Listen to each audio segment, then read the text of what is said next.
Olá, seja muito bem-vindo, muito bem-vinda a mais um episódio do podcast Conexões de Impacto. E hoje teremos uma convidada especial, mas antes eu vou me apresentar para aqueles que estão chegando aqui. Eu me chamo Flávia Valéria e com vocês vou estar acompanhando a nossa convidada, que já irei apresentar, Lindevânia Martins. E vamos bater um papo sobre Entre Códigos e Palavras, ser mulher na era do algoritmo. Lindevânia, ela é escritora, defensora pública e vamos falar sobre coragem, propósito e presença, especialmente para nós, mulheres. O que será que esse mundo de códigos e algoritmos está trazendo, impactando a vida de mulheres nesse momento e espaço na sociedade? Lindevânia, a quem eu tive a alegria de trocar nos bancos da faculdade, na Universidade Federal do Maranhão, no curso de Direito. Por isso, ela também é graduada em Direito, mestre em Cultura e Sociedade, UFMA, e doutoranda atualmente em Direito. Ela estuda questões de gênero, escritora, e todos esses detalhes vocês estão vendo bem aqui nesse slide, com todas as informações para poder acessar e contactar com ela. Ela é escritora premiada, nós temos uns livrinhos, esses livrinhos que vocês estão vendo aqui, que eu recomendo que vocês acessem todos eles, para ver como uma escrita generosa, feminina e aconchegante pode nos transportar para outras dimensões de tempo e espaço e nos fazer ver no espelho aspectos sensíveis do feminino. Vale a pena conferir. E por isso, Lindevânia, seja muito bem-vinda. Eu vou te deixar nesse espaço para você se apresentar, se quiser, ou dizer mais algumas palavras. E vamos estrear, nós estamos estreando um espaço diferente. Tivemos alguns episódios que eram mais assim, com temas específicos, e hoje está esse bate-papo aconchegante. Estamos convidando vocês para estar na nossa sala de cafezinho com um papo muito interessante. Seja bem-vindo. Que coisa boa, hein? Obrigada. Eu queria primeiro te agradecer por esse convite, por essa acolhida tão generosa, falar que é uma honra estar nesse recomeço do programa com o novo layout.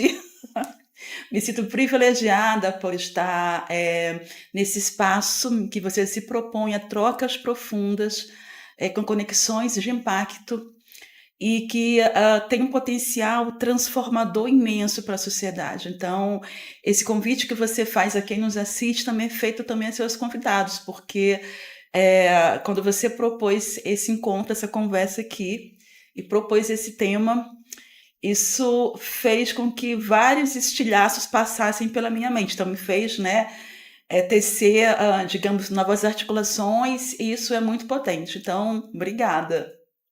Mulheres reunidas sempre podem trazer impactos e perspectivas para a sociedade e para outras mulheres. Espero que possa ser útil também para vocês, como eu tenho certeza que vai ser útil para mim.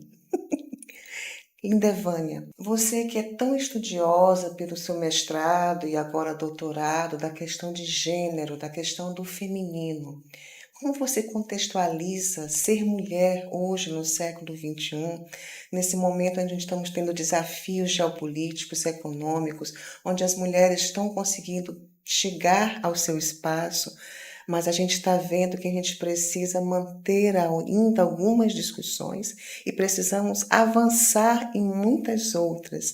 E estamos com tudo isso conectado com vários sistemas de inteligência artificial, a tecnologia chegando, então as mulheres que eram excluídas de uma forma, agora tem outros tipos de exclusão, são os trabalhos que estão mudando, impactando mulheres, enfim, nesse caldeirão, o que é ser mulher no século XXI, e você ainda escolheu uma carreira, assim como eu também, reflexão para ela, serve para mim também, uma carreira do mundo jurídico que era, em tese, essencialmente masculina e que exige das mulheres, às vezes, posturas também onde o feminino não é tão polido. Como é que foi essa trajetória nesse mundo jurídico? Como é que foi você exercitar o olhar feminino nesse universo tão restrito e tão ainda masculino? Muito bem colocado. Além de estar numa carreira jurídica, que é essencialmente ainda nos nossos dias masculina, né? A minha primeira ocupação no universo do direito foi como delegada de polícia. Então, digamos que essa presença masculina, ela era ainda mais acentuada. Então, eu comecei como delegada de polícia e, além de ser mulher, também eu era muito jovem, né? Então, eu tinha lá os meus 25 anos, né? Então, eu morava até antes com os meus pais, né? Então, você estava num ambiente protegido na cidade. Eu passei a morar só em uma cidade que nunca havia tido uma delegada e nem um delegado antes, né? Quem ocupava a função era um policial militar e eu tive que enfrentar questões muito singulares, né? Ligadas ao meu gênero, ligadas à minha juventude e ligados também a essa experiência de uma cidade que não possuía um delegado de carreira, que não tinha uma formação jurídica, né? E que aí as ações do dia a dia eram muito pautadas por uma certa arbitrariedade que caracterizava a polícia. Um tempo atrás que nós tínhamos menos controle, menos fiscalização, e eu era uma mulher jovem idealista, né, não dos direitos humanos. Então eu queria de fato que a gente pudesse, né, seguir o que a lei mandava, as regras jurídicas, né? E como era uma cidade pequena, a gente não tinha, de fato, grandes delitos, né? Tínhamos muitas coisas que eram briga de vizinho, coisas com meninos que discutiam na escola, problemas com pensão alimentícia, porque os pais não pagavam pensão e as pessoas batiam na polícia, e o delegado anterior resolvia a questão, né? Dava o seu jeitinho brasileiro, Dava um não jeitinho jurídico. brasileiro, né? E então, durante algum tempo, eu fui conhecida como uma delegada que não gostava de prender, porque havia muitas questões ali que não eram questões que passavam, né, pela prisão, como a questão dos alimentos, né? De fato, realmente, quem deve pensão pode ser preso, mas isso aí é um processo judicial que corre em várias famílias, não é a tarefa de delegado de polícia, inquérito policial, né? Então, eu tinha essas coisas de uma jovem idealista e mulher, né? Então, o que eu sentia é que eu tinha que mostrar que eu era muito competente por essa gama de questões somadas, né? A minha juventude, o meu gênero, né? Então, a forma como eu, digamos, que eu enfrentava essa situação, e eu percebo isso muito claramente hoje, por exemplo, né? Era tentar eliminar uma certa feminilidade. Então, eu não usava no meu dia a dia vestidos, né? Eu usava mais calças compridas, né? Para que não ficasse tão evidente o meu gênero. Eu sempre ia para as ações arriscadas da polícia. Não era uma delegada de gabinete, né? Então eu compreendia que exatamente por ser mulher eu tinha que enfrentar desafios e complexidades. Então essa minha necessidade de mostrar competência, então ela era constante. Isso para uma mulher, para qualquer pessoa, na verdade, né? Ela é muito massacrante, né? Porque você tem que trabalhar em dobro para mostrar que você está ali porque você tem competência, porque você merece, porque a ideia inicial, né, é de que as mulheres sejam desqualificadas, ainda mais se são muito jovens, como era o meu caso. Creio que todas que ingressaram nesse universo jurídico enfrentaram, quando estão impostos que a sociedade atribui autoridade, enfrentaram esse desafio. Então, parece que para a mulher ser aceita em determinados cargos, não basta a mesma maneira de ingresso que um homem. Ela Sim, precisa sempre dar um pouco mais. E o que tu falaste é muito interessante. Esconder a feminilidade, no sentido de que uma possível solução pensada por uma mulher, ela é imediatamente rechaçada. E como é que eu construo esse pensamento? Pensada com o quê? Com calma, com delicadeza, uma outra forma de compor o litígio. Não. As pessoas estão preparadas para que o direito, e principalmente a polícia, seja bruto, seja Exatamente. resolva, ainda que seja na violência. E se você não reproduz aquele papel esperado, você também é menosprezada e desvalorizada naquele seu papel. Então, eu vejo que para a mulher tem um duplo desafio, né? Primeiro, aceitar estar na carreira e como ela vai se acomodando à carreira e ela pode contribuir para essa carreira naquilo que ela tem de especificidade, que é uma nova forma, um novo olhar, e não ser apenas um homem de saias, porque isso não contribui com essa questão Não. de gênero. Eu acredito que nós ainda não temos esse espaço no mundo jurídico muito bem assentado, porque eu lembro bem, estou lembrando agora de uma experiência minha na Justiça Eleitoral, e que uma colega juíza, ela estava muito assim abalada, porque ela tinha proferido uma decisão no município aqui do interior do Maranhão, e um colega juiz homem tinha proferido uma decisão no mesmo sentido, obviamente em municípios diferentes, e a dela teve uma repercussão diferenciada, atacando especificidades femininas. Ah, é porque ela é loura, tentando desvalorizar e desqualificar o conteúdo jurídico e em relação ao que ela tinha proferido. Ah, não, porque ela quer, o dinheiro que ela usa é para comprar alguma coisa no cabeleireiro. Então, uma desqualificação que não se viu na sentença do juiz homem. Lá se discutiram argumentos jurídicos. Não, eu concordo Sim. com o juiz por isso, eu discordo porque não houve a aplicação da lei. Então, isso ainda é presente em pleno século XXI. Eu não tenho ainda caminhos de saber como é que vão as novas gerações, a geração Z que está chegando, que é uma geração mais diferenciada, ela vai conseguir chegar a impactar com novos caminhos esse universo jurídico. E essa conversa que a gente está tendo, Flávia, eu também tenho tido essa conversa com várias amigas, né, do direito. E a gente tem falado como que nós somos tratadas ou recebidas, inclusive pelos próprios colegas, né, que atuam junto com a gente, seja na mesma função, no mesmo cargo, seja um defensora com defensor, promotor com promotora, juiz com juiz, ou de outras instituições também, né? Mas como é que nós também somos vistas pelos colegas, porque até os elogios são elogios enviesados, né?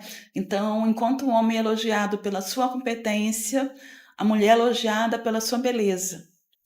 E aí isso nos remete, né, a esses lugares em que as mulheres sempre foram colocadas, né, ocuparam sem vontade própria, porque foram inferiorizadas, e que geralmente as classifica de 3 formas principais, né?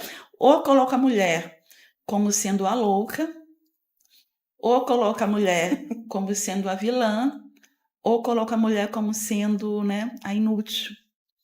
E todas essas características, né, sobressaem também esses aspectos físicos. Então, mesmo as mulheres estando em esses espaços que são espaços, né, de grande prestígio social, mesmo assim, elas ainda passam por esses lugares discriminatórios. E aí, vídeo a fala da ministra Carmen Lúcia, né, recentemente, né, dando depoimento pessoal das agruras que ela passou e passa mesmo sendo ministra, inclusive com silenciamento dos próprios colegas, homens. Então, é um espaço de eterno exercício de prerrogativas e de direito. E o que isso tem a ver num podcast que se propõe a falar de tecnologia e sociedade? Muita coisa. Nós estamos num momento onde se fala que estamos caminhando na infância e adolescência dos sistemas e algoritmos de inteligência artificial. Esses conjuntos de dados, muitos deles enviesados, eles estão programando os sistemas de inteligência artificial. Significa dizer que, ao você fazer prompts de entrada e de saída, nós vamos estar lidando com vieses no conjunto de formação de dados. E se nós hoje não discutimos eticamente o que é na sociedade e o que nós estamos colocando para junto desse conjunto de treinamentos, significa que esses problemas que hoje são reais e concretos até em pleno século XXI, eles vão ser amplificados ao máximo. Eu queria te contar uma experiência que eu fiz a partir da tua provocação para essa conversa para esse podcast, quando você mencionou da gente pensar sobre a mulher do século XXI, a parte da tecnologia, eu fiquei muito lembrando de alguns testes feitos há tempos atrás por pesquisadores, né? Colocando uma palavra no Google e vendo que tipo de resposta o Google nos dava de volta, né? Então eu coloquei lá no sistema a palavra inteligente e cliquei lá em imagens para ver que tipo de imagem que o Google iria me mostrar. Então todas as primeiras imagens que o Google me mostrou a partir desse termo inteligente eram imagens de homens, imagens masculinas, imagens de homens em diferentes etapas da vida. Tinha imagens de homens maduros, de homens jovens, imagem de menino, imagem de velhos, mas todas as imagens eram de homens. Depois apareceu de uma menina, já era uma coisa fora da curva, né? E aí depois a próxima imagem que aparecia, já depois de várias imagens de homens também, era uma imagem que mostrava duas pessoas, uma moça sentada com um livro aberto, né? E um homem tocando no ombro dela como se fosse um professor, fosse alguém que a estivesse ensinando, né? Então dá para a gente perceber a partir disso, né? Que tipo de pessoa que a inteligência artificial, porque o Google, ao usar esse mecanismo também é um tipo de AI, né? Considera como sendo inteligente. E a gente não, eu te mostrei que a gente não viu as mulheres. Até peço que as pessoas em casa também refaçam esse teste para verificar com seus próprios olhos, né? Os nossos sistemas são gratuitos, muitos deles, o Midjourney, o Gemini da Google, o próprio ChatGPT, dá para todo mundo fazer os testes. E esse olhar, se você não tiver o olhar atento para os diversos feminismos, para os grupos vulneráveis, você vai passar esses vieses e essas dificuldades sociais que hoje nós vivemos amplificadas. Quando a Midjourney deu o salto de qualidade, que é um dos tipos de geradores de imagem, era muito difícil você conseguir gerar imagem de mulheres. Sempre eram imagens sexistas, eram vestidos decotados, sensuais. É como a sociedade, então, via esse papel feminino.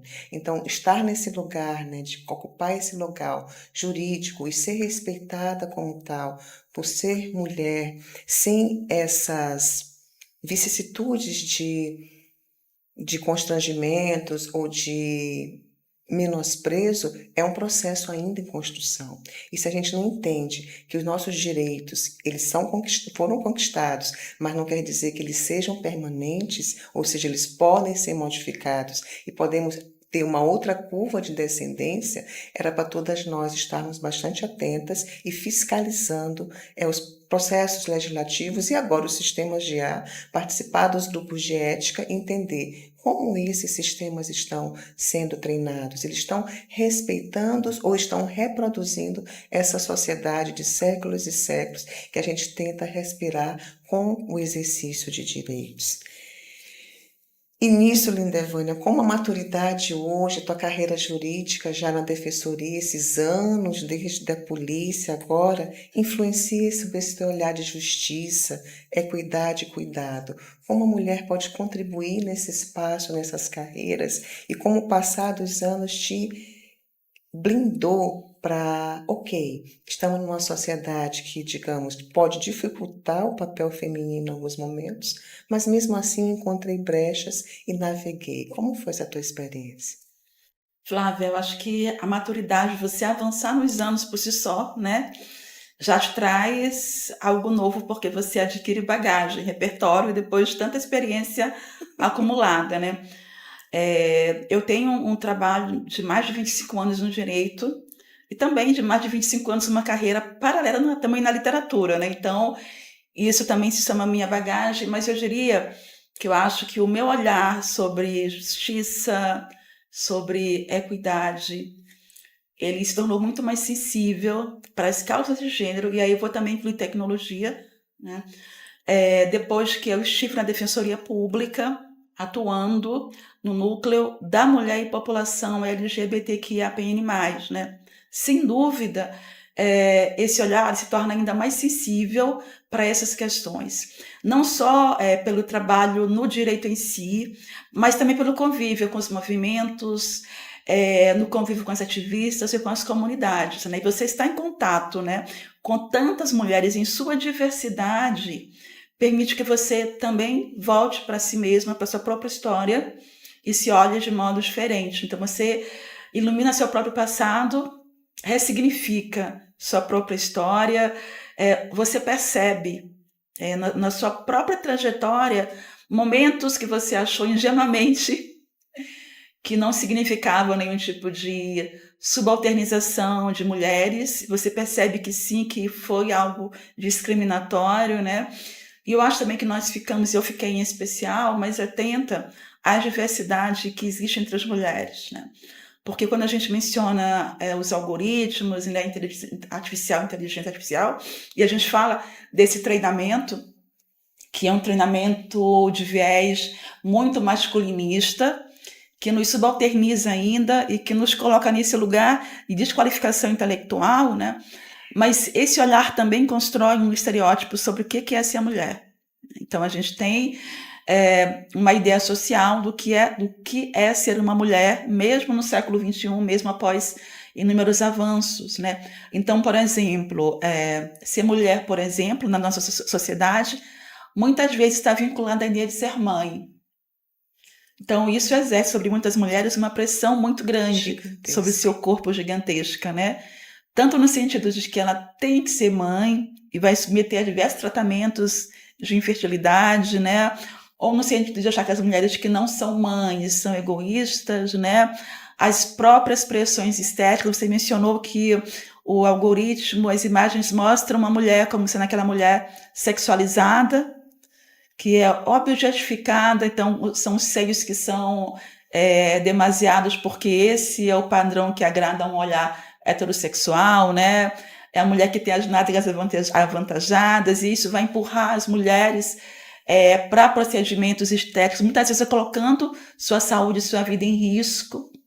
Mas também são algoritmos também, e uma AI, que também vê a mulher padrão como sendo branca. Então a gente tem os filtros de Instagram, mas também tinha do Snapchat, né? Que quando as mulheres os utilizavam para ficarem mais bonitas, né? Eles branqueavam as mulheres, né? Alisavam os cabelos, deixavam o nariz mais fino e escondiam seus traços raciais, seus traços naturais, seus traços étnicos. Então, além dessa preocupação de nós não sermos reduzidas, né, em relação ao masculino, né? Mas também de que nós não sejamos reduzidas em relação a nós mesmas, em relação à diversidade e à nossa pluralidade de corpos, de existências, de desejos, de sonhos e de vontades. Então, esse é um trabalho que nós, mulheres, né, nós temos que realizar, de estarmos atentas a essas diferenças e cobrar que a gente, de fato, tenha esse espaço, que a tecnologia seja um lugar em que as mulheres sejam tratadas com respeito e com dignidade. E é por isso que me assusta muito quando, no início desse ano, em diversos programas ESG e comitês de ética das Big Techs. Por que eu me refiro às Big Techs do Vale do Silício? Porque no Brasil nós importamos ainda tecnologia. E o grosso dos sistemas e algoritmos aqui utilizados vem do Vale do Silício. Poderia me dizer, não, mas a DeepSeek chegou já recentemente, está público sim, mas se a gente fizer uma pesquisa de estudo, o nosso meio, a grande maioria, o Gmail, da Google, o grande acesso e conhecimento do que é inteligência artificial é o ChatGPT, então ainda estamos muito ocidentalizados e ligados ao Vale do Silício. E o impacto de uma notícia dessa no início do ano de que o programa ESG está sendo encerrado nessas empresas, aliás, foi encerrado, e os comitês de éticas passaram por uma dissolução, isso é extremamente preocupante, porque são justamente esses programas e esses comitês que fazem a sintonia fina. Epa, nós estamos tendo problema com esses prompts de entrada, com o que está sendo gerado por esses sistemas e precisamos corrigir. Sem essas equipes, significa dizer, e poderemos ter problemas, de que essas reproduções ainda muito mais enviesadas, ela passe sem o devido critério. Vamos ficar mais expostas e expostos também os grupos vulneráveis para esse tipo de ataques, porque não vamos ter tantos sensores. Os sensores vai ser o quê? Os usuários ou o sistema judicial. Porque a própria empresa que deveria previamente se responsabilizar pela entrega do que faz, deixou que essas equipes fossem dissolvidas. E isso fazendo um gancho para o nosso próximo conjunto de perguntas, né? Porque à medida que o tempo passa, nossos papéis se modificam, os silêncios se transformam em palavras e o corpo começa a contar verdades. Nunca esteve tantas mulheres produtivas que estão chegando na faixa etária 45 mais, 50 mais. Isso está havendo impacto no bem-estar e na saúde mental, porque a sociedade não está preparada para receber esse fluxo de mulheres que estão na sua plena atividade cognitiva, emocional, sexual, sentimental e produtiva, porque nós fomos preparados, e a sociedade foi Sim. preparada para que a mulher era bela e jovem, tanto que nós conversávamos, né, nos bastidores também, que tem bastidores, em outros momentos sobre o mito da Branca de Neve, né? Que trouxe sempre no inconsciente, a gente tem sempre que lidar com a linguagem, e Linda Evânia é mestra nisso, porque ela é escritora e tem que lidar com os símbolos, o que essas historinhas, o storytelling de histórias infantis, ou como essas histórias infantis foram moldadas, significa que a mulher não é a mulher madura, mas sim a jovem e bela. Então, como é chegar à maturidade e enfrentar o mercado de trabalho, o olhar desse etarismo e todos esses sistemas de tecnologias chegando também e todo mundo junto e misturado, e a gente tendo que ser mulher no século XXI. Haja desafio, né? Haja desafio, Flávia. Haja saúde mental. Olha. Como lidar com a saúde mental e o envelhecimento numa sociedade com todos esses pontos. Olha que essa questão que você traz é uma questão que traz pano para manga. É uma questão cheia de complexidades, né? E por isso precisa ser enfrentada. Exatamente, porque eu vou começar, assim, acho que a gente pode pensar sobre isso sob várias perspectivas, né? É inegável que hoje em dia a gente chega a uma certa idade e ninguém diz, né? Então, primeiro se dizia que os 40 eram os novos 20, né? 20 era. 50 os novos 30, agora acho que 60 são os novos 20, né? E aí isso me lembra uma matéria muito antiga, acho que dos anos 40, 50, que eu vi no Instagram, né, circulando, que era um acidente de automóvel. Então, já dizia o seguinte, né? Um carro invadiu uma casa na rua tal e matou uma idosa de 44 anos. Eu vou deixar bem aqui essa foto desse jornal, porque isso é emblemática. Vocês podem olhar aqui. Então, essa imagem desse jornal é real. Então, uma idosa de 44 anos, hoje a gente ri, né? Então, hoje a gente tem... vou falar de mulheres, porque a gente está falando sobre mulheres que conseguem, né, estar bem, não só fisicamente, mas mentalmente, laboralmente, com 40, 50, 60 anos, 70 anos. Né? Então, a gente consegue chegar a um novo patamar de produtividade, né? Mas eu queria adicionar uma outra coisa que também tem a ver com as repercussões também das mídias, né? Teve um caso, não sei se vocês viram, se a Flávia viu, né? Eu não assisti isso, mas eu vi a repercussão. A gente não combina a pauta antes, não. Não. Que foi no atual BBB, que tem uma senhora lá que parece que tem 55 anos, né? E as pessoas diziam o seguinte, mas ela tá tão acabada. Enquanto a Alessandra Negrini, que é atriz linda, maravilhosa, parece que tem 20 anos, ela está, enfim, parecendo que tem 55 anos, né? Então, eu diria que algumas questões nossas foram exacerbadas e alguns abismos ficaram mais evidentes, como abismo social, né? É óbvio que a gente tem tecnologia, a gente tem uma medicina hoje que consegue fazer com que a gente tenha uma qualidade de vida melhor, né? física, emocional, de pele também, né? Mas isso não é para todas as mulheres ainda. Não é acessível, Não é caro. acessível. Isso é muito caro. Muito Então, a caro. gente tem aí uma questão social, uma questão de classe que precisa ser enfrentada, porque, obviamente, a gente ganha qualidade de vida, nós mulheres, mas não somos todas que ganhamos qualidade de vida. É óbvio que deveria ser, mas nós não estamos nesse lugar ainda. E a gente tem que pensar como é que a gente pode, de fato, né, Democratizar. Né? democratizar. E não só, ainda que a gente tenha esses avanços todos, né, que nos coloquem em outro patamar, a gente esteja bem com 40, 50 anos, 60, há um limite. Não é isso? Assim, há um limite de até onde a gente pode chegar, do que a gente pode pedir para o nosso corpo. Só que nós estamos em um momento, que é um momento em que a gente já tem todo cobrado por aumento de eficiência e aumento de produção. Então, a gente fala hoje de tecnologia, então se há algum tempo atrás, quando, por exemplo, começaram a falar em computadores como Alan Turing, né, a gente tinha o homem como modelo, então a intenção no começo da computação, a gente pensando no que Alan Turing fez, né, era que uma máquina pudesse simular um humano. Então, o modelo para a máquina era o homem. Então, conseguir criar uma máquina que pudesse efetuar o trabalho do ser humano.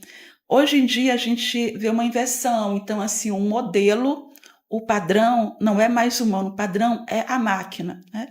Então, o padrão é um computador. Então, a ideia é de que o homem e a mulher, né, possam alcançar a eficiência e a produção da máquina. Por isso, essa insistência que a gente vê o tempo todo nas mídias, nas redes sociais, de você alcançar a sua melhor versão. Essa melhor versão é uma melhor versão que é uma melhor versão física, estética, mas também produtiva, né? De você cada vez mais produzir mais. Porém, o nosso corpo não é uma reserva de energia infinita, né? Não trabalhamos 24 por Não. 7. Não. A gente tem influências hormonais, precisamos comer, repousar, temos que ter o ócio criativo da produção. É todo um complexo humano que é diferente. Teremos sempre que pensar como a gente fala hoje, trazer essa evolução tecnológica, o homem para o centro. Se o homem enquanto ser humano, mulheres e homens, eles não são respeitados e não foram respeitados ao longo da história. E a gente vê, por exemplo, que ano passado foi divulgado que houve um recorde em afastamentos laborais motivados por depressão, ansiedade e burnout. Então, como é que a gente consegue chegar em um nível de desenvolvimento tecnológico e social desses, contudo, com esse grau imenso de adoecimento? O que isso significa para o nosso futuro enquanto sociedade? E dessa estatística, Flávia, a grande maioria desses afastamentos laborais era de mulheres. Então, a gente está numa sociedade que está nos adoecendo e adoecendo em especial as mulheres. Esse recorte bem aí é bem interessante. Já tem uns 2 anos que um tema em psicologia, em comportamento, está sendo levantado, que é a geração mulheres sanduíche, que elas ainda estão com a responsabilidade dos filhos e netos, e agora, por conta do prolongamento da qualidade de vida e do próprio envelhecimento, a longevidade humana aumentou, ela também tem que cuidar dos pais idosos, e pais idosos que não esperavam viver tanto. Se não esperavam viver tanto e não fizeram planejamento, significa que eles se tornam dependentes econômicas e emocionalmente. E esta mulher, que hoje pode estar na fase dos 45 aos 60, nesse lapso temporal, ela está sobrecarregada. E talvez isso possa explicar esses afastamentos e essas crises. Posso explicar? Não é a única causa, Sim. Mas um dos fatores, esse ensanduichamento, que nós não temos políticas públicas voltadas ao envelhecimento.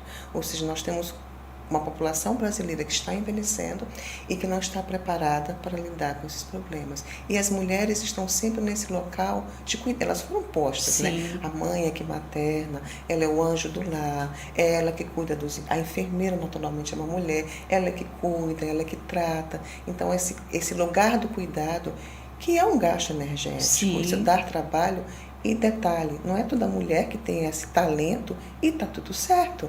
Assim como também não é todo homem que tem esse talento e tá tudo certo. Mas a gente não consegue deixar espaço para essas diversas dimensões. Então, em como trazer de volta o respeito humano para essa faixa etária que está sobrecarregada. Então, eu acho que é essencial que a gente possa estar falando sobre isso, para que as mulheres não se sintam isoladas, né? Porque a gente tem nessa situação uma ausência de Estado, porque o Estado tem a obrigação de encarar a situação, né?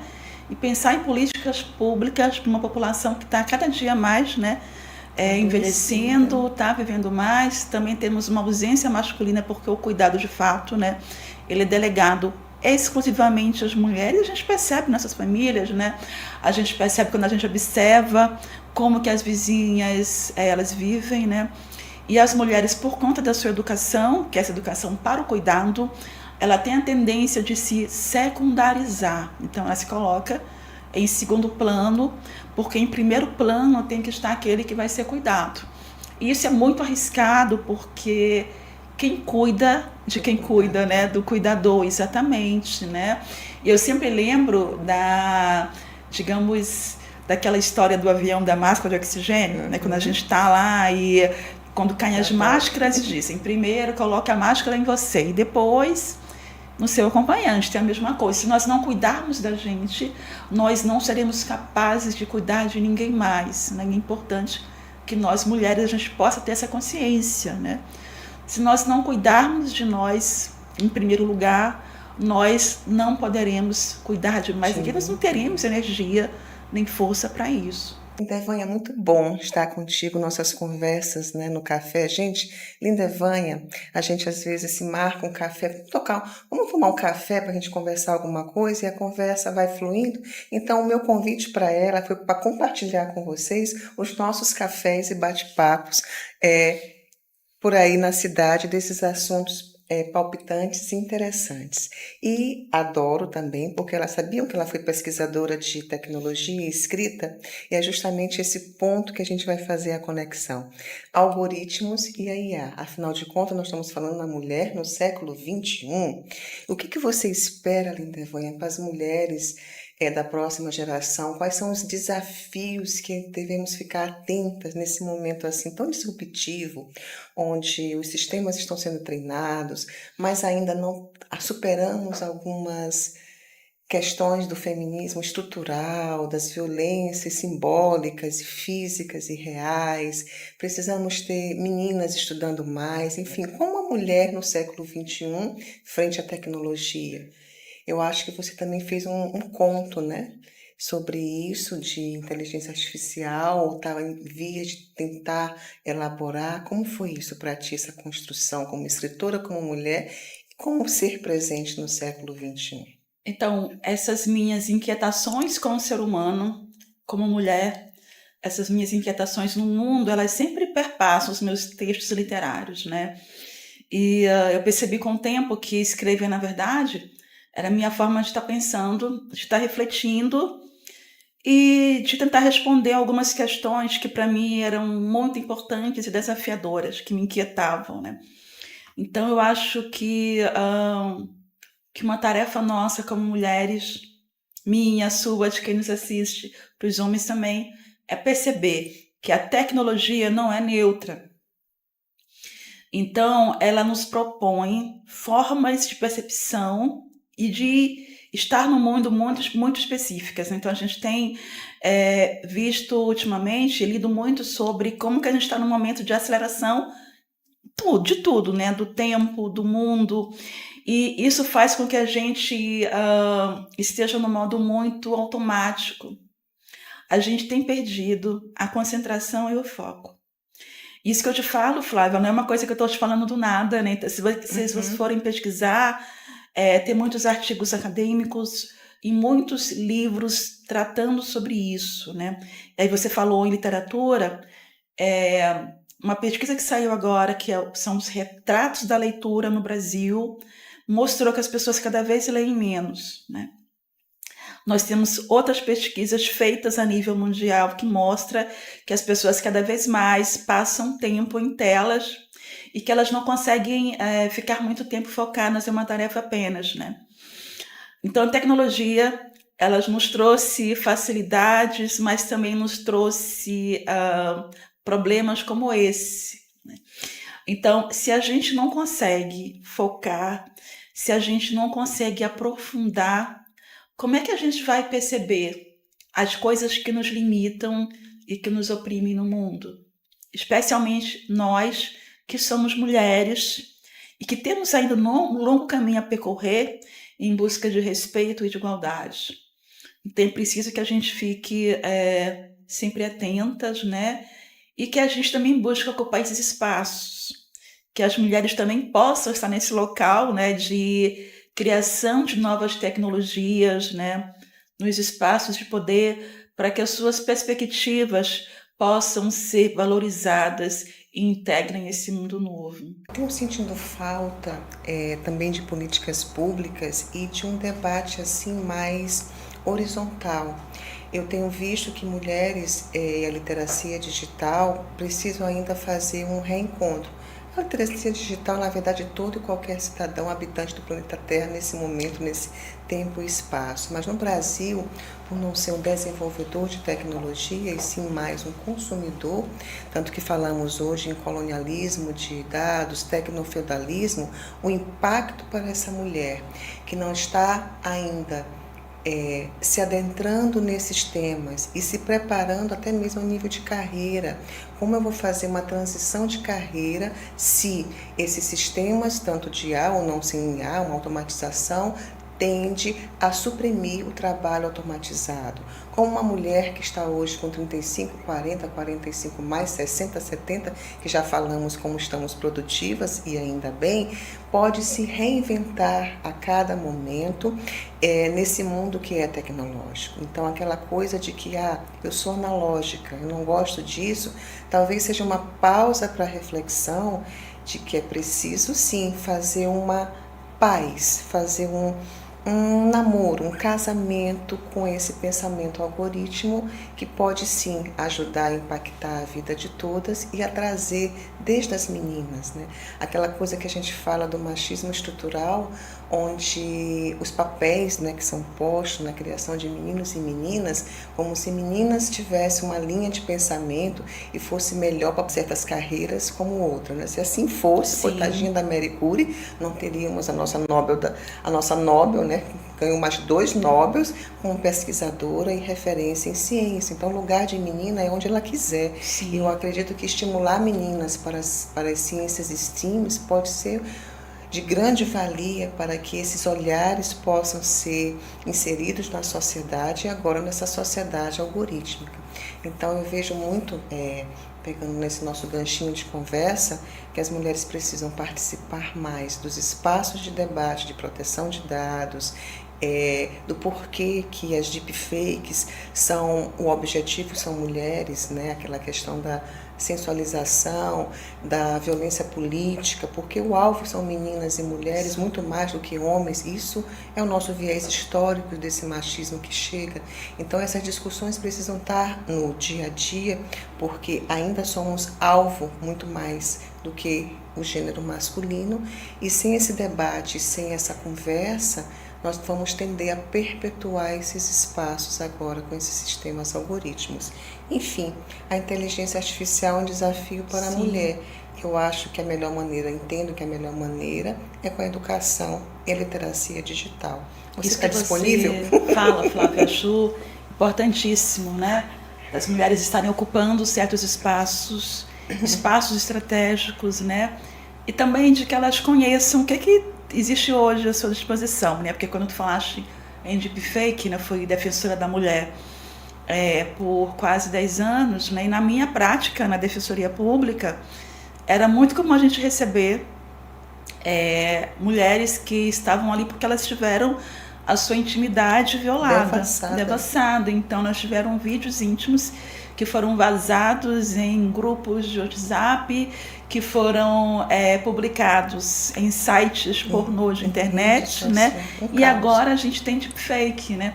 Já tinha caso de deepfake, porque eu recebi várias mulheres que tinham fotos que não eram dela, foto que alguém usou o corpo de alguém e colocou a foto dela como se fosse o rosto dela, e as pessoas, homens, divulgaram aquilo a fim de desqualificar essa mulher sexualmente, né? Então agora os vídeos, né, com a possibilidade de criarem IA com o rosto de alguém, permite que diversos crimes possam ser cometidos contra as mulheres, né? E a gente tem regras atuais, né, que podem ser utilizadas para que essas mulheres possam estar processando essas pessoas, né, possam pedir que o serviço atue para investigar quem foi o responsável, né, por esse tipo de crime. E a gente tem que lembrar que os crimes, né, que são cometidos através de computador, eles podem ser facilmente rastreados através da máquina, através do IP. Então essa mulher pode procurar uma delegacia. A gente tem em São Luís delegacias especializadas em crimes cibernéticos, né, para pedir que esse trabalho de fato aconteça, né? Os caminhos são muitos, e acredito justamente por isso que momentos como esse, onde a gente diga, você não está só e tem caminhos para percorrer, Sim. E não acobertar a violência, talvez é a melhor ainda estratégia. E que embora o desafio tenha sido ampliado com os meios tecnológicos, mas ainda é possível sim chegarmos a um resultado de persecução penal, de responsabilização e de proteção das mulheres, que são alvo maiores, que é fruto dessa consciência tão dificultosa. Então, os algoritmos vieram, eles são bem-vindos, as mulheres podem tirar proveito, mas também temos que lidar com esses desafios. Exatamente. E Lindevânia, nesse século XXI tão inusitado, onde nós estamos agora passando por mudanças geopolíticas, né? Nós temos uma escalada de valores que tentam diminuir, às vezes, direitos das mulheres, que eu falo, posturas sociais, temos correntes as mais diversas, por exemplo, o filme, a série que é importante, talvez eu faça um episódio, estou aqui me preparando, sobre adolescência na Netflix, que escancara o submundo das redes sociais, onde adolescentes estão expostos desde no seu momento de formação e aprendendo a ter um comportamento contra mulheres. E isso também perpassa todas as faixas etárias do masculino, tanto que na Secretaria de Direitos Humanos, na Secretaria da Mulher, a nível nacional, tem departamentos específicos para monitorar as redes de discurso de ódios contra as mulheres, a que ponto chegamos, temos que fazer essa monitoração de como esses grupos estão se comunicando e fazendo estratégias contra o discurso masculino, então, feminino, digo. Então, estar atenta de que isso é uma realidade, que nós utilizamos redes sociais, mas elas também impactam a nossa vida, é importante que tenhamos conhecimento de como esses algoritmos funcionam para tirarmos o melhor proveito e nos proteger desse. Então, nesse cenário que pode ser apocalíptico ou mesmo caótico, é importante que a gente resgate o bem-estar de ser mulher, Sim. Né? De vida, de alegria, e de que nesse momento, nessa fase de vida, seja ela qual for, e também na maturidade, nesse processo de maturidade, a gente se destaque no que é importante para manter o equilíbrio, o bem-estar, de que, apesar disso, eu sempre faço uma digressão.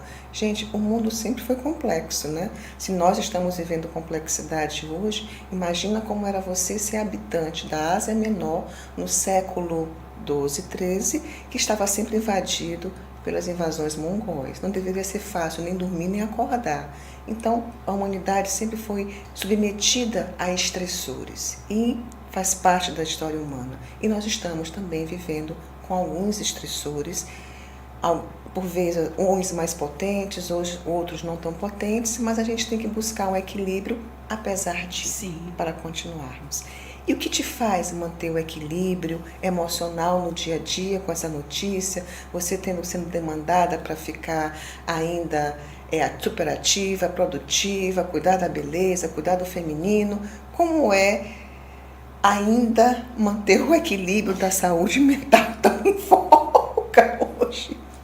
É um desafio. Super mulheres, gente, somos só humanas. E eu acho que nesse campo a gente se identifica bastante, porque Você também trabalha muito, é estudiosa, tem vários projetos que você coloca no mundo, né, como eu, né?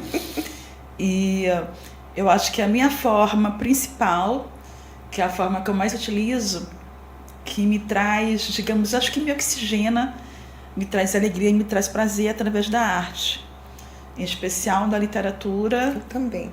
da prosa e da poesia. Então, há mais de 25 anos eu escrevo, né? Eu tenho a sorte de ser uma autora que tem um certo reconhecimento, né? Já tem várias dissertações sobre o meu trabalho, tem TCCs, tem artigos científicos, né? Tem muita gente que tem escrito e tem pensado sobre o meu trabalho. Já ganhei vários prêmios literários, né? Então eu considero isso uma honra e uma alegria. Mas eu sempre digo que eu não gostaria de ser uma autora ou uma escritora profissional. Eu queria continuar sendo sempre uma escritora amadora. E quando eu digo que eu quero ser amadora, O que é eu isso? estou imitando a Clarice Lispector, porque ela que dizia bom, muito legal. isso. Ela dizia isso. Olha, menina, Ela dizia, adorei. eu quero ser amadora. E eu quero dizer por que eu quero ser amadora. Porque Conta. o amador, olha só, é sobretudo aquele que ama. Sim. Então, eu queria muito que a minha relação com a literatura continuasse sendo essa, assim, de ser um lugar que me alimenta e de ser um lugar que me oxigena e de ser uma coisa que eu faço porque eu amo, sem pressão externa. Isso quer dizer o quê? Que se um dia eu pensar, não, eu não quero mais fazer isso, ok, acabou. Eu sempre senti que eu tinha que dizer alguma coisa, que eu tinha que me expressar no mundo de alguma forma, né? Talvez porque eu me sentisse muito inquieta com muita coisa, talvez porque eu quisesse mudar muita coisa. Se um dia eu sentir que eu não tenho mais necessidade de falar, eu quero parar sem problema nenhum, né? Então, eu diria que a coisa que mais me equilibra hoje em dia é a literatura. É a minha possibilidade de me expressar através da palavra esteticamente organizada, né? Fora isso, eu também tenho outros métodos. Muito bem, precisamos de mais métodos. Eu Vamos sou lá. praticante de biodança, Opa! que é uma técnica foi feita por Rolando Toro de Sim. desenvolvimento humano, né? E também faço as coisas mais simples, por exemplo, me encontrar com as amigas como você, tomar um café. Isso, é muito bom. Oxigena, né, as ideias. E eu acho bom falar da simplicidade, das coisas simples, porque são coisas ao alcance de todos e de todas, né? Que é de você poder, de fato, parar e apreciar as coisas simples que te dão prazer. Não tem que ser coisas caras, às vezes é só observar um céu numa noite bonita, a lua cheia, que é uma coisa muito bonita. Um pôr do sol, um nascer do sol. Exatamente, ouvir uma música que você goste, tomar um banho quente, gostoso. São coisas simples e acessíveis, né? E a gente compartilhar isso causa um bem grande, porque outros experimentam e veem que é verdade, que traz resultado. E é um modo da gente se alimentar e se fortalecer para o dia a dia, porque muitos falam que a literatura, que a prosa, que a poesia são lugares de escapismo, né? Que as pessoas muitas vezes usam como entretenimento, como cinema, para fugir do mundo, para fugir da realidade e das coisas duras. Só que a gente precisa de descanso emocional, o que permite que a gente volte para o dia a dia, volte para as nossas lutas diárias, né? Volte para aquilo de cada leão dia. São esses momentos em que a gente consegue nos refazer internamente. Então, cada um tem que eleger aquilo que lhe dá alegria, que lhe dá prazer, que faz sentir essa força da vida, que nos faça sentir vontade de estar vivos, né, cotidianamente. Isso é importantíssimo. Essa sociedade hiperconectada e essa sociedade que nos exige 24/7 faz com que a pessoa pense até que ela é uma criminosa, ela é uma violadora se ela estiver exercitando o ócio. Exatamente. E todos os palestrantes, estudiosos, pesquisadores da criatividade humana dizem: a criatividade, o insight surge quando você está sem fazer nada. É quando as suas conexões neurais conseguem encontrar um caminho eureka, Sim. já dizia Einstein. conseguir lembrar. Agora, se você está com seus sistemas neurais sobrecarregado 24/7, você dorme pensando no problema, acorda pensando, está atrasado, você tem a pauta de audiência, você vai aqui, corre para corre, que passo da criatividade você chega? Sim, e Flávio, a gente ouve relatos que as pessoas se sentem cada vez mais culpadas quando elas Não são estão produtivas? descansando, não são produtivas, elas não conseguem mais parar para lazer, parar para o vazio. Eu acho que o vazio é muito importante, ficar sem fazer nada, meditar, deixar seu cérebro descansando, né? Então as pessoas se sentem cada vez mais culpadas porque não estão produzindo. E aí pronto, né? É adoecimento, né? São as crises que a gente falou já agora, de Sim, burnout, depressão, e as pessoas não conseguem nem ter o tempo de entender que o seu estilo de vida está diretamente ligado à sua saúde mental. Se você não tem pausa para você, quem vai criar pausa para você? Então, esse espaço de criação, ele é seu. E use-o como você quiser. Afinal de contas, a vida é sua e foi um presente que deve ser bem usufruído. E a forma como você está com felicidade, amor, é uma escolha sua. Tanto sim. que eu lembro de uma criança que foi aquelas conversas que a gente vê e os sites que eu sigo muito, né, como o Instituto Alana, que lida com essa questão crianças e adolescentes, que é uma causa, embora hoje eu não tenha atribuição direta com a infância e juventude, mas é uma causa muito muito cara para mim, porque eu entendo que nesse atual impacto da sociedade, as crianças e os índices mais vulneráveis, como a pessoa idosa também, elas precisam de uma atenção especial. E perguntaram que para a criança o que ela queria ser quando crescer, o que ela quer fazer. Eu não, eu quero apenas aqui brincar e me divertir. Eu ganhei um presente que é a vida, e eu vou aqui olhar o que a vida tem a Ai, que dizer. lindo. Porque eu já Sim, nasci. aham. Então a gente quer às vezes buscar conquistar o mundo e o risco desse processo é se perder nesse processo, porque você está para fora e está esquecendo de voltar para dentro, que é a sua conexão. E nós estamos num momento muito pasteurizado e esse é um dos riscos do sistema de IA. Eu tenho visto que quando os sistemas de IA como o ChatGPT e outros LLMs chegaram, alguns posts de redes sociais, eles ficaram com a mesma forma, né? Então, eu já consigo identificar no sentido de alguns trechos que você perde. Onde é que está o pensamento daquele autor? Onde é que está o que ele está pensando Sim. realmente para além daquela notícia? E ontem eu estava numa sessão até da Associação de Inteligência Artificial, que era voltada para a questão de criatividade e o uso e impacto de sistemas de inteligência artificial, e a pessoa responsável por aquele comitê, depois eu coloco na playlist esse vídeo que eu achei muito interessante, está no YouTube, todo mundo deveria dar uma olhada, porque ele reuniu um super time, era já diretor da Globo, eram pessoas que trabalham com criatividade, com criação, e eles falando de todos esses impactos, né, desse excesso de informação e de leituras, onde um ponto me chamou a atenção, olha, as coisas estão ficando pasteurizadas, estão ficando massificadas, que vai chegar um ponto onde nós vamos criar sociedades, comunidades na plataforma de conteúdo de impacto e de profundidade. Ótimo! Gente, que bom escutar isso de pessoas que querem, e isso é muito ligado à polimatia,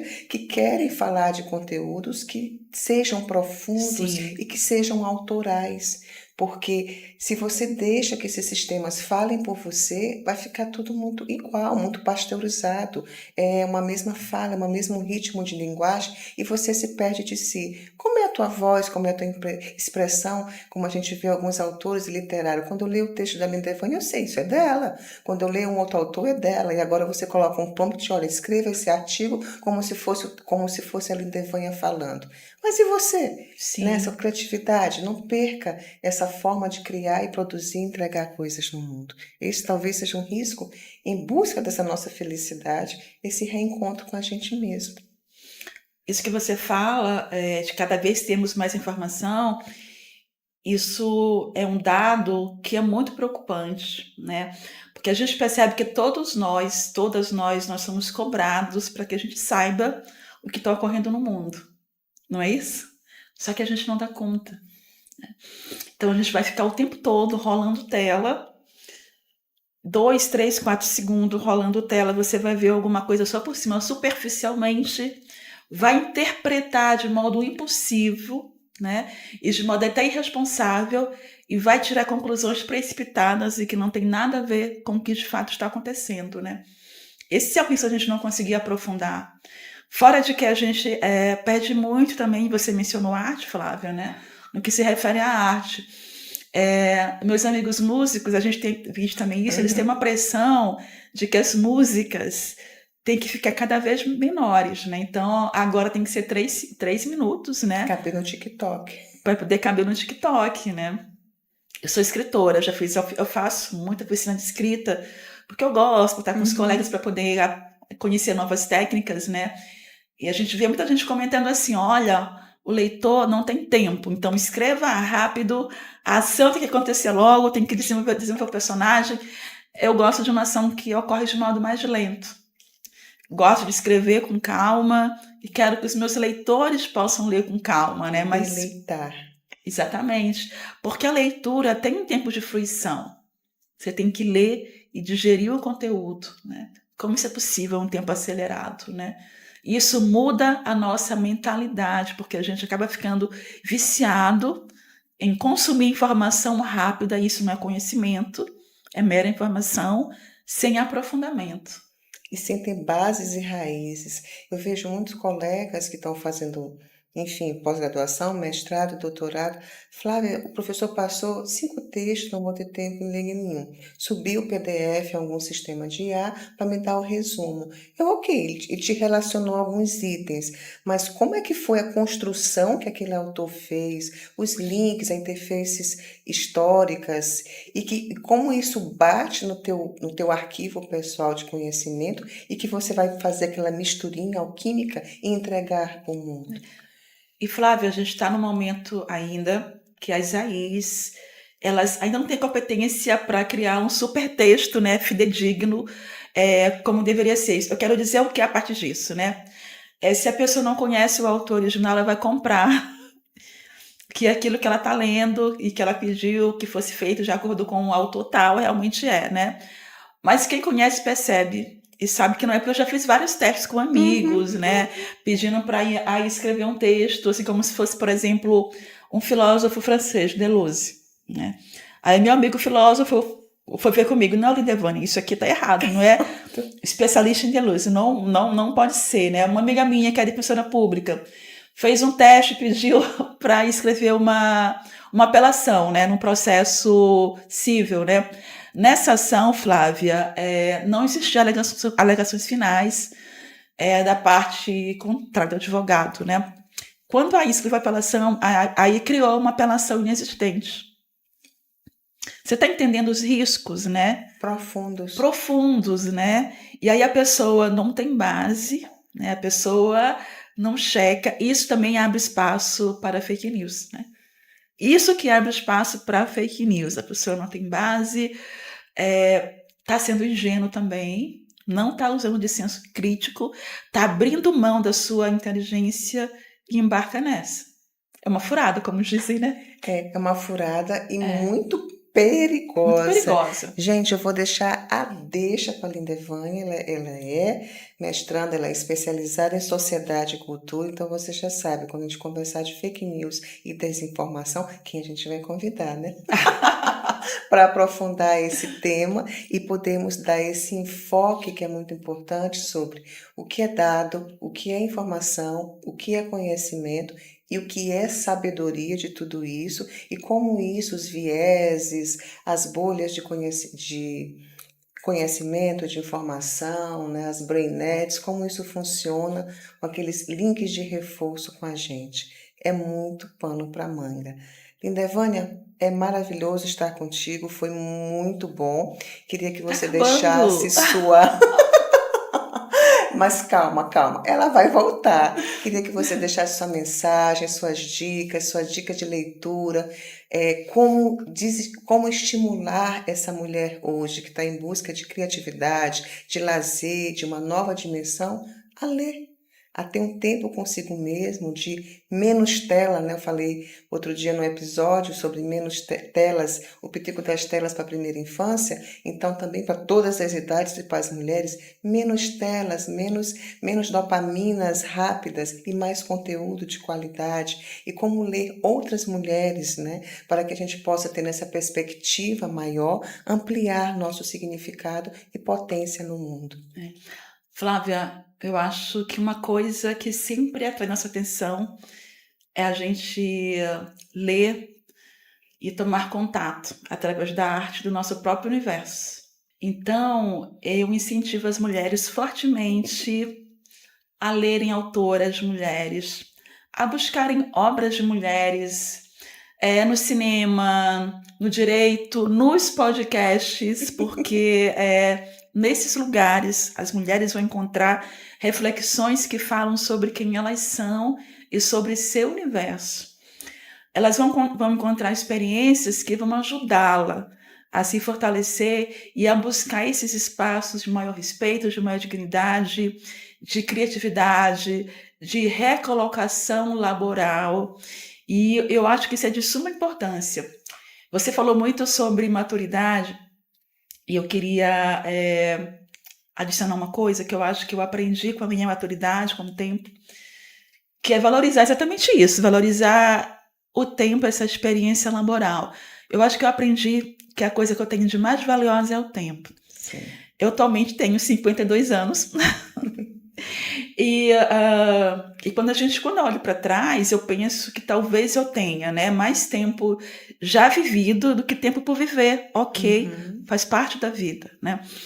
E eu acho que pensar isso nos dá perspectiva. O que eu quero fazer daqui para frente, né? Com o tempo que virá.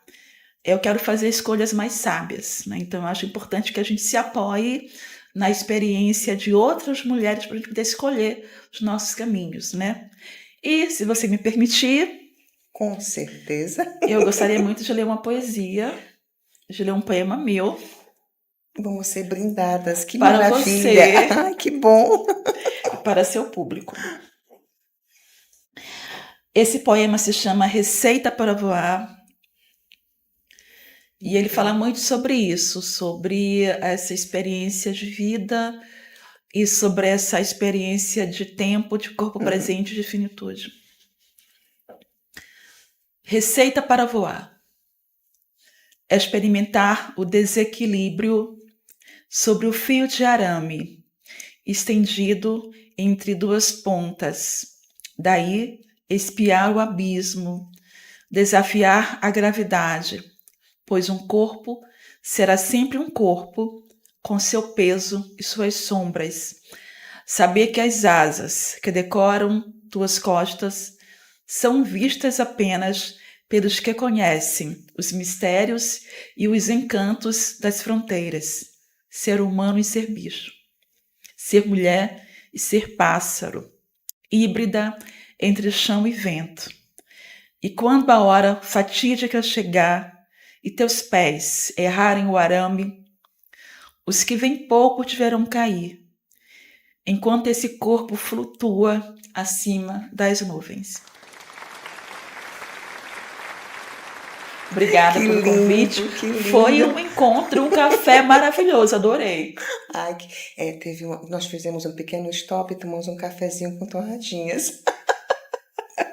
Linda, Vânia, que conversa linda, né? Assim, é muito bom estar com esse tempo de qualidade, foi isso que eu busquei trazer com esse convite, aqueles espaços que a gente tem de qualidade e compartilhar, fazer com que as redes sociais, elas tragam conteúdo de qualidade que possam impactar e tocar pessoas para que elas expandam as suas possibilidades de N formas que a gente não pode. Eu acho que tu estás muito acostumado com isso nos teus livros, né? Tu deve receber feedbacks que tu jamais tinha pensado como escritora, Sim. que tu impactou a vida daquelas pessoas através de uma escrita. E tu fizeste reflexões, será que eu deveria escrever? E escreveu e fez a sua contribuição social. E é isso que me moveu também estar por aqui. Se você se sentiu, né, impactada, tocada, compartilhe esse episódio com as suas amigas, siga Linda Evânia, ela vai também deixar aqui as redes sociais dela para que você possa seguir no Instagram, ver o trabalho dela, são sempre postagens que fazem você refletir, e também os livros, nós temos vários títulos que eu adoro, por exemplo, a Teresa Decide Falar. Essa zona de conforto é muito própria da gente se encontrar nesse crescimento pessoal, de que momentos houve aquele desconforto. Claro, tem uma narrativa na história, mas você transporta aquilo que a gente falava do ócio criativo, você transportar aquela informação para aquele teu próprio contexto. Então, são obras que você pode adquirir e pode seguir, que com certeza vai ser um conteúdo de muitíssima qualidade. Nessa conversa nossa, calma, teremos outras conversas. Preparem-se com os outros temas que eu também irei convidá-la para que a gente possa continuar conversando. Foi muito bom estar com todos vocês. Eu espero vocês para o próximo episódio. Até mais.